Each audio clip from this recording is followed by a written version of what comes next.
ओम शांति। 11 मई 2023 के मधुर महावाक्य। मीठे बच्चे, पहले अपने ऊपर रहम करो, फिर आपका फर्ज है अपने परिवार को स्वर्ग में चलने का सही रास्ता बताना। इसीलिए उन्हें भी लायक बनाने का पूरा पुरुषार्थ करो। प्रश्न: तुम किस रेस के आधार से शिवालय के मालिक बन जाएंगे? उत्तर: फॉलो फादर मदर। सिर्फ एक जन्म पवित्रता की प्रतिज्ञा करो, नर्क से दिल हटा दो। शिव बाबा तुम्हारे लिए शिवालय स्थापन कर रहे हैं, जहाँ तुम चैतन्य में राज्य करेंगे। धंधा धोरी करते बाप और स्वर्ग को याद करने से राजाई का तिलक मिल जाएगा, अर्थात शिवालय के मालिक बन जाएंगे। गीत: तुम ही हो माता पिता। ओम शांति। कुछ ना कुछ कहना पड़ता है। ओम शांति या शिवाय नमः। परमात्मा नमः कहते हैं ना, ओम शांति हम कहते हैं। यह है अपना और बाप का परिचय देना। वह महिमा भक्ति लोग करते हैं, त्वमेव माताश्च पिता। तुम तो बच्चे हो जिसकी महिमा भक्ति लोग भक्ति मार्ग में करते हैं। आज वह बाप आपके सम्मुख बैठा है, जरूर सम्मुख था, अब फिर सम्मुख बैठे हुए हैं। यह बातें अभी तुम बच्चे ही जानते हो, भक्त नहीं जानते। तुम बच्चे जानते हो एक ही बाप है जिसकी महिमा हो रही है। वह बाप तुम बच्चों को कितना सुख दे रहे हैं, जो तुम फिर 21 जन्मों के लिए कभी दुखी नहीं होने वाले हो। ऐसे बाप के सम्मुख तुम बैठे हो। तुम जानते हो यह हमारा बेहद का बाप है, जो हमको स्वर्ग के सुख देने लिए सर्विस कर रहे हैं। बाप हमेशा बच्चों को रचकर उन्हों की सेवा कर लायक बनाते हैं। बाप जैसे कि बच्चों का गुलाम बन जाता है। लौकिक बाप भी बच्चों की पालना करने में कितनी मेहनत करते हैं। रात दिन यह चिंतन रहता है कि बच्चों की सेवा कर बच्चों को लायक बनाएं। वो है हद की रचना के गुलाम, यह है फिर बेहद का बाप। यह भी कहते हैं बच्चे, पूरा फॉलो करो और पूरा वर्षा लेकर स्वर्ग के मालिक बनो। बच्चों पर हमेशा रहम करना होता है। जो सेंसिबल बाप होगा वह कहेगा बच्चों को भी क्यों ना साथ साथ यह सच्ची कमाई भी कराएं। लौकिक बच्चों की स्थूल पालना तो आधा कल्प से करते हैं। बच्चों की पालना कर बड़ा बनाया, लायक बनाया। बच्चों के लिए विल किया, बस शरीर छोड़ा, जाकर दूसरा जन्म लेंगे। वह हुआ हद का बाप। यह है फिर बेहद का बाप। वह हद का ब्रह्मा है। रचना रच फिर उनका गुलाम बनते हैं। बहुत मेहनत करनी पड़ती है। कहाँ बच्चे कुसंग में खराब ना हो जाए, नाम बदनाम ना करे, परंतु वह हो गया अल्पकाल का सुख। उन्हें यह पता नहीं बच्चा सपूत निकलेगा या कपूत। कई ऐसे कपूत निकलते हैं जो एकदम खाना खराब कर देते हैं, बाप की मिल्कियत को एकदम उड़ाकर चट कर देते हैं। इसलिए बड़ी संभाल करनी पड़ती है। बेहद के बाप को कितना फुरना रहता है। कहते हैं तुम भी वर्षा लो और अपनी रचना को भी वर्षा दो, परंतु फिर भी कपूत बच्चे होते हैं तो बाप का कहना नहीं मानते हैं। बाप कहते हैं पढ़ाई करो तो पढ़ते नहीं, पवित्र नहीं बनते। कोई मुश्किल कोटों में कोई में भी कोई आज्ञाकारी निकलते हैं। यहाँ तो श्रीमत मिलती है। तुम मात पिता, यह एक की ही महिमा है, परंतु मनुष्य ना जानने कारण श्री कृष्ण के आगे, लक्ष्मी नारायण के आगे कहेंगे तुम मात पिता। यह भी अंधश्रद्धा है। अब लक्ष्मी नारायण प्रारब्ध भोगते हैं, उनको अपने बच्चे हैं। हम उनको कैसे कहते हैं तुम मात पिता? वास्तव में यह महिमा एक की ही है। गीत में सुना कि ऊंचे ते ऊंचा है शिव बाबा, सबका सदगति दाता, सबको शांति धाम सुखधाम में ले जाने वाला। तो ऐसे बाप की श्रीमत पर जरूर चलना चाहिए। समझते भी हैं मात पिता से ही 21 जन्मों के लिए सुख घनेरे मिलते हैं, परंतु ऐसी श्रीमत पर कोई मुश्किल चलता है। बहुत ऊंचा वर्षा मिलता है। बाप कहते हैं, मैं तुम बच्चों के लिए हथेली पर बहिश्त लाया हूँ। जब श्रीमत पर चलो तब लायक बनो। कदम कदम पर मत लेनी है, मत पर नहीं चलते तो ऊंच पद पा ना सके। स्वर्ग में लक्ष्मी नारायण का राज्य था, यह किसी को पता ही नहीं। आगे हम भी कहते थे फलाना स्वर्गवासी हुआ, अथवा सन्यासी कोई मरेंगे तो कहेंगे ज्योति ज्योत समाया। परंतु जाता कोई नहीं है। जीवन मुक्ति व मुक्तिदाता एक ही बाप है। वह न आए तब तक कोई जा न सके। वह है निराकारी दुनिया, निराकारी बाप और निराकारी आत्माएं वहाँ रहती हैं, जिसको परमधाम भी कहा जाता है। साइंस घमंडी समझते हैं यहाँ ही जन्मते और मरते हैं। जैसे मच्छर सृष्टि के चक्र का किसी को भी पता नहीं है। सर्वव्यापी के ज्ञान से कोई कुछ भी समझ न सके। अब तुमको बाप मिला है, कहते हैं बच्चे अब वापिस चलो। मैं कल्प पहले मुआफिक सबको ले जाने आया हूँ। तुम्हारी आत्मा में बहुत खाद पड़ी है। सबकी आत्मा तथा शरीर आयरन एज्ड हो गए हैं। उनको फिर से सतोप्रधान बनना है। तुम बच्चों की आत्मा सतोप्रधान थी, तब गोल्डन एज्ड वर्ल्ड थी। पवित्र आत्मा का पवित्र सोने जैसा शरीर था, उसको सच्चा जेवर कहा जाता था। अब तो क्या हो गया है, 1% भी सच्चा सोना नहीं रहा है, खाद पड़ी हुई है। अब बाप कहते हैं सिर्फ मुझ बाप को याद करो तो सच्चा सोना बनते जाएंगे। आत्मा उड़ने लग जाएगी। अभी पंख टूटे हुए हैं। जैसा पुरुषार्थ करेंगे वैसा पद पाएंगे। कितनी ऊंची पढ़ाई है। भगवान उवाच, मैं तुमको राजयोग सिखलाता हूँ, जिससे तुम राजाओं का राजा बनेंगे। विकारी पुजारी राजाओं के भी पूज्य बनेंगे। गाया भी है, आपे ही पूज्य आपे ही पुजारी। तुम जानते हो हम 100 पूज्य देवी देवता थे, फिर हम 100 पूज्य चंद्रवंशी बने। हम 100 पूज्य और पुजारी बनते हैं।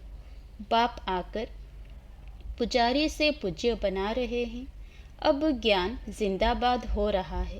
ब्रह्मा सो ब्रह्मा कुमार कुमारियों की रात अब पूरी होती है।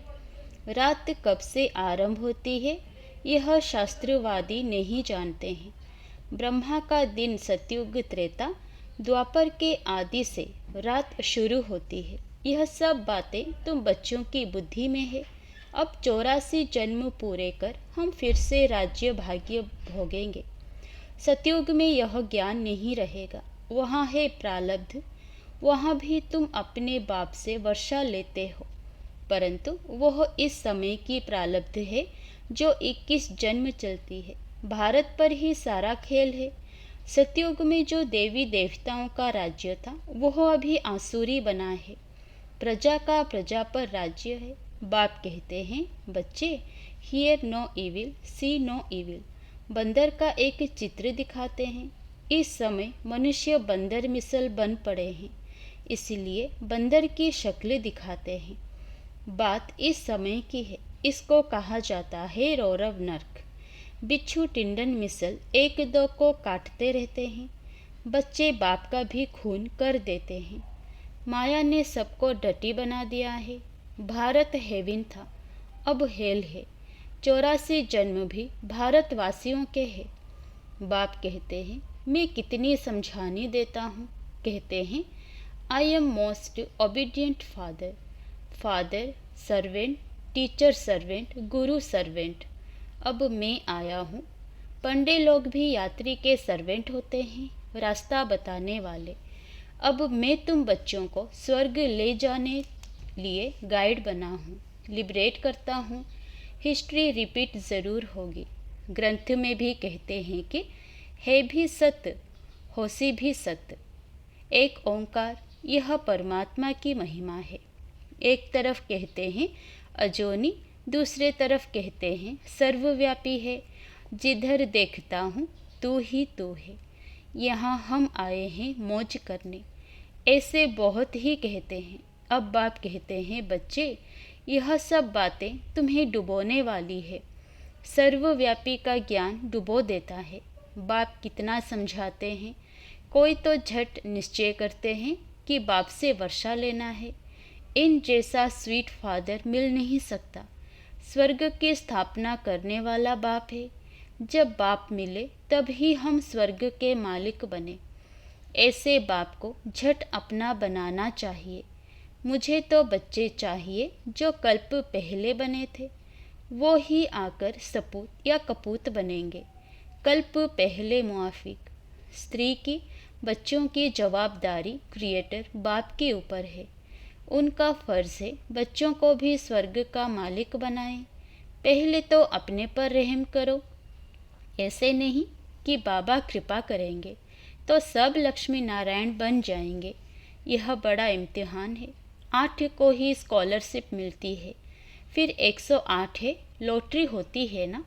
बाप कहते हैं देह से देह के संबंध जो कुछ है भूल जाओ। अपने को अशरीरी समझो और आत्मनिश्चय करो। ऐसे नहीं तुम परमात्मा हो, वह फिर आत्मा सो परमात्मा कह देते हैं। समझते हैं आत्मा जाकर परमात्मा में लीन होगी। जब तक लीन ना हो तब तक उनको परमात्मा नहीं कहेंगे, परंतु परमात्मा में लीन होते नहीं। यह ड्रामा अनादि बना हुआ है। हर एक एक्टर को अपना अपना पार्ट मिला हुआ है जो बजाना है। हर एक आत्मा में इमोर्टल पार्ट भरा हुआ है। यह बातें बाप के सिवाय कोई समझा ना सके। बाप आकर तुम बच्चों को आदि मध्य अंत का ज्ञान दे त्रिकालदर्शी बनाते हैं। चित्रों में देवताओं को तीसरा नेत्र दिखाते हैं। वास्तव में तीसरा नेत्र ना है देवताओं का ना शूद्रों को। तुम ब्राह्मणों को ही ज्ञान का तीसरा नेत्र है, जिससे तुम सबके ऑक्यूपेशन को जानते हो। सचखंड और झूठखंड की हालत को भी तुम जानते हो। तुम्हारे में भी नंबरवार पुरुषार्थ अनुसार है। यह है पाठशाला। इसमें अंधश्रद्धा की कोई बात नहीं है। अपना धंधा धोरी सब करते रहो। सिर्फ अपने बाप को और स्वर्ग को याद करो तो तुम्हारे ऊपर राजाई का तिलक आ जाएगा। आत्मा ही याद करती है। संस्कार आत्मा में है। आत्मा से ही बात करते हैं। मैं तुम्हारा बाप हूँ। कल्प पहले भी तुमने वर्षा लिया था। सूर्यवंशी राज्य किया था, फिर चंद्रवंशी में गए। कलाएं कमती होती जाती है, फिर वैश्य शूद्र बने। अब स्मृति आई है कि नाटक पूरा हुआ है। मामेकम याद करो तो विकर्म विनाश होंगे। श्रीमत पर ना चले, देह अभिमान आया तो लगी चोट। फिर बृहस्पति की दशा बदलकर राहु का ग्रहण बैठ जाता है। फारगति दी तो रौरव नरकवासी बन जाते हैं। बाप कहते हैं ऊंच पद पाना है तो रेस करो। अभी ऊंच पद पाएंगे तो कल्प कल्प पाते रहेंगे। सिर्फ एक जन्म के लिए पवित्रता की प्रतिज्ञा करो तो 21 जन्म स्वर्ग के मालिक बनेंगे। अब नरक से दिल को हटा दो। शिव बाबा तुम्हारे लिए शिवालय स्थापन कर रहे हैं, जहाँ तुम चैतन्य देवताएं राज्य करेंगे। तो क्या शिवालय का मालिक बनना चाहते हो? Fall of mother father. जो कुछ है सब तुम बच्चों के लिए है। राजा भी तुम बनेंगे। तुम ही थे, अब रंक बने हो। और धर्म वालों की बात नहीं। देवी देवता धर्म वाले ही और धर्मों में कन्वर्ट हो गए हैं। इसलिए हिंदुओं की संख्या कम हो गई है। नहीं तो भारत की संख्या सबसे जास्ती होनी चाहिए। तुमको भगवान पढ़ा रहे हैं, कितना ध्यान देना चाहिए। यह बड़ी वंडरफुल पढ़ाई है। बूढ़े बच्चे जवान सब पढ़ते हैं। बीमार भी पढ़ सकते हैं। अगर बाप और वर्षे को याद ना किया तो माया थप्पड़ मार देगी। ब्लड से लिख देना चाहिए, मैं रात दिन बाबा को याद करूँगा। शिव बाबा का हाथ पूरा पकड़ूंगा। जो बाबा कहेगा सो करूँगा। शिव बाबा कहते हैं बच्चों की संभाल करो। जो बच्चे उनसे 2 मुट्ठी शिव बाबा की सर्विस में लगा दो, फिर उनका एवजा तुमको इतना मिलेगा जितना साहूकार का लाख देने से बनेगा। प्रत्यक्ष फल मिल जाता है। अच्छा, माता पिता बाप दादा का मीठे मीठे सिकिलधे बच्चों प्रति याद प्यार और गुड मॉर्निंग। रूहानी बाप की रूहानी बच्चों को नमस्ते। धारणा के लिए मुख्य सार। पहला, देह तथा देह के सर्व संबंध भूल अशरीरी आत्मा बनने का अभ्यास करना है। बाप से श्रीमत लेकर कदम कदम उस पर चलना है। दूसरा, पढ़ाई पर पूरा पूरा ध्यान देना है। दृढ़ संकल्प करना है कि रात दिन एक बाबा की ही याद में रहूँगा और बाबा जो कहेंगे वह अवश्य करूँगा। Hear no evil, see no evil. वरदान, एक क्षमा के पीछे परवाने बन फिदा होने वाले कोटों में कोई श्रेष्ठ आत्मा भवो।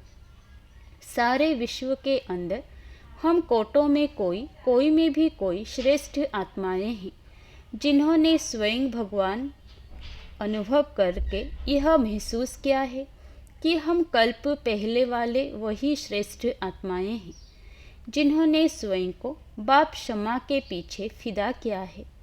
वे चक्र लगाने वाले नहीं, परवाने बन फिदा होने वाले हैं। फिदा होना अर्थात मर जाना, तो ऐसे जल मरने वाले परवाने होना, जलना ही बाप का बनना है। जलना अर्थात संपूर्ण पवित्र होना। स्लोगन, बाबा के मिलन की और सर्व प्राप्तियों की मौज में रहना ही संगम योग की विशेषता है। अच्छा, ओम शांति।